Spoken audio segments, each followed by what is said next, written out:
Hey guys, my name is Brady Keith, and I'm here for AEP 803. And this module is over action research. And just before I get going here, I want to tell you a little bit about me. I'm the 7th, ninth, and 12th grade ELA instructor at Bennington Junior High, Senior High. This is my second year teaching. This is my second year in the transition to teaching program as well as the Masters in Education program. And I've also coached football for 3 years. In addition to those things, I'm an avid outdoorsman. I love to spend time out hunting just about anything and everything. And I love to fish. I like to hike. I like to camp. I like to do all that kind of stuff. I just like being outside. Um, and in addition to that, I'm a musician. I enjoy playing guitar. I'm very interested in music and all kinds of music. And I'm also a pretty big reader. The last thing that I put here about me is that I live by Smolin with my wife and our two dogs. If you don't know where Smolin is, it's a tiny little town south of Salina, south of the airport. And I guess something else I probably should have put on here is that I'm originally from Larned, little town in Pawnee County. Like I said, I currently teach at Bennington. So, in a nutshell, action research is kind of a term for what effective teachers do every day and can be defined as the following. Action research is an effective method to discern whether or not your methodology strategies in the classroom are being done with efficacy, or basically what that means is it's a good way for you as a teacher to gauge whether what you're doing is producing a desirable result, and what you, I guess, it provides you with a way to kind of gauge whether you're being effective or not in your approach. So the purpose of action research, I kind of got at it a second ago, but it provides teachers with a formal process that provides them with a framework to follow in order to achieve effective, meaningful instruction. It allows teachers to get the most of their planning, instruction, and reflection, and it prevents teachers from teaching with blinders on an island. And what I mean by that is if you're constantly thinking about your effectiveness as a teacher, and you're trying different things out, and you're doing research about different strategies, different ways to do what you're already doing, and just being a student while being a teacher, then you're kind of performing action research, and that allows you to constantly get better, and allows you to hone your craft. The four main types of action research are individual, collaborative, school-wide, and district-wide, so you can do it on an individual basis, and maybe, you do it just for you, and that kind of works for you, or maybe, you get to where you are doing some really cool things and you want to share what you're doing with your district, and you kind of get to the fourth level there. I mean, that's awesome, and if you're doing something that works, you might as well share it with others. The process, it's a lot more complicated than this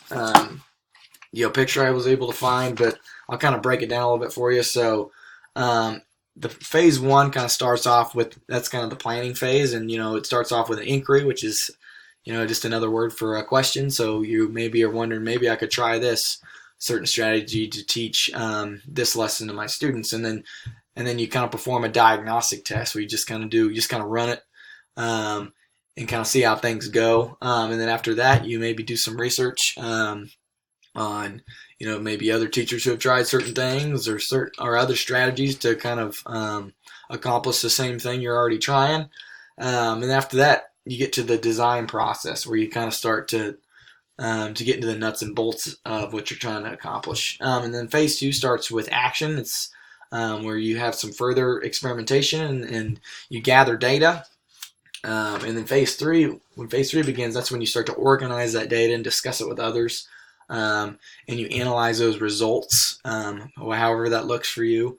And then the last phase is the conclusion. That's where you share your research with others and you reflect on your practice, and you start to ask new questions. Maybe it worked okay, and you're like, man, I'm still not satisfied. I want to do some more research and try some new things, with a different group, and then when that happens, the whole process just kind of starts over. And I feel like the more and more you do it, the more you improve, and the more tools you kind of end up putting in your tool belt. Another thing I was going to talk about was the main difference between action research and traditional research. I guess the main difference is that in action research, the researcher, which in this case is a teacher, is directly participating in the research. In traditional research, there was more of a distance between the researcher and their research. In that, say, you're I don't know, say you're a literary critic and you are writing critically over, I don't know, a particular author, let's say Cormac McCarthy. I don't know. It's gonna be hard for you to directly interact with that author. Especially a guy like Cormac McCarthy. And and so in that way, there's going to be this distance between you and your research target. Which in this case would be Cormac McCarthy. So all you'd have to go off of would be other people that have written about Cormac McCarthy and Cormac's work itself. So there's still this distance between you and that writer. Whereas if you're a teacher and you're kind of researching your students, and trying different things with your students. I mean, you're right there the whole time, and you get to see firsthand whether what you're doing is working or not. So how could action research help me? I kind of got this a little bit earlier, but it provides me with a reflective model to follow during and after instruction, and it provides a formalized process of lesson execution and reflection, and it's kind of a paradigm shift. And what I mean by that, that's just kind of a fancy word that I feel like administrators kind of throw around, but what that means for me is that, I guess I kind of always taken this process for granted. The first thought I had when I started researching this was, I'm like, okay, well, yeah, teachers have been doing this forever, but what it does is kind of like what I'm saying, though, is it provides you with a model to follow, and there's a little bit more intentionality in it, once you put a name to something.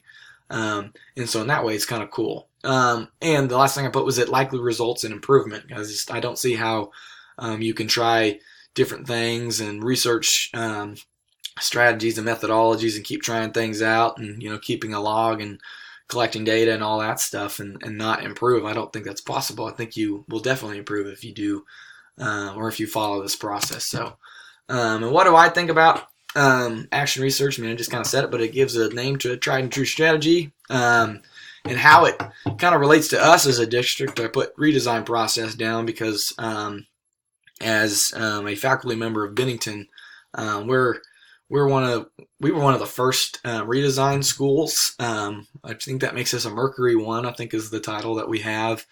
And back before I began teaching for Bennington, there were some questions about the post-secondary success rate at Bennington, and there were some questions about ACT scores and those sorts of things. And so what the administration and the leadership team decided to do is, they first identified the problem, by putting a name, and they, discussed we're having a problem with our ACT scores, we're having a problem with our post-secondary success rate. And after that, they reviewed some sources and tried to see what they could do differently. And they stumbled upon the Summit program. But they tried some things before that. And they performed some diagnostic type tests. They implemented a power hour type of a thing, which is like a longer lunch period, and it gives students time to go meet with teachers and things. And they also implemented a advisory program, and we eventually decided to keep some of those things on top of adopting the Summit platform into our curriculum. And so I'd say throughout that whole process, we've definitely we've definitely used action research to kind of help us along the way, without even really knowing that that's what we were doing. And now we're in year 2 of our redesign process, and we obviously took a lot of data from last year, and we've had lots of conversations about stuff that we did and that worked, and stuff that didn't work, and we used the data to kind of help us iron all that out, and we've started to implement new things that we think are going to be really beneficial to our students, which kind of brings me to my last point is, as long as educators are doing what educators should do, which is to research and reflect, then I feel like you're doing what you ought to be doing as a teacher and as an educator. As long as as you're trying to get better in your craft, it's your students are going to benefit from it. And action research is just another way for that to happen. So anyway, those are my citations, which don't really need to talk about those, but I appreciate you listening to me, and I hope you guys have a good rest of your semester, and we'll talk to you soon. Thanks.